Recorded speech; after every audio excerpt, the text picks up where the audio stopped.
Hamas says the fate of the many hostages taken in Gaza is unknown, admitting some of them may have been killed. It comes as the world marks 100 days since the outbreak of the war between Israel and the militant group. 1,200 Israelis were killed in the initial October 7 attacks. Now, since then, 24,000 Palestinians have lost their lives in Israeli airstrikes. Bring them home! Bring them home! It has become a mantra for Jews and Israelis the world over. 3 simple words: bring them home. Bring them home! Bring them home! 100 days since the October 7th attacks, and more than 130 hostages remain in captivity. Thousands coming to London's Trafalgar Square to ensure they're not forgotten. It makes me feel sick. And what's the hardest thing is that I feel like the world is asleep. I think the world has forgotten the hostages, have forgotten how this began. Among those in captivity is Ayelet Svatitsky's brother Nadav, one of 2 UK nationals still being held. It's a nightmare that we just can't wake up from. Waking up every morning trying to, stay hopeful, but we worry. Is time running out?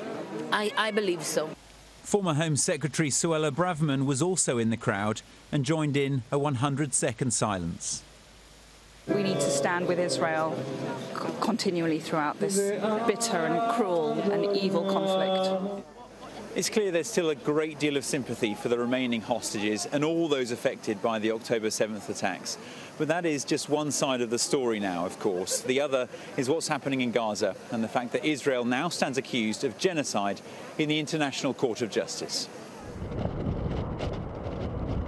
More than 23,000 Palestinians have been killed by Israel's offensive, according to the Hamas-controlled health ministry in Gaza, where today Israeli tanks were seen on the border.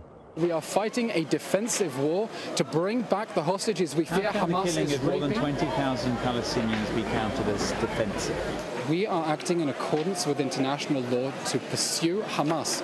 Unfortunately, Hamas has spent the last 16 years cynically embedding its military infrastructure under civilian areas. We have been trying to evacuate, and they have been prevented from evacuating. But what is condemned by many outside Israel needs no justification by those still missing loved ones. Here in Tel Aviv, another rally demanding the hostages' release. This nation forever altered.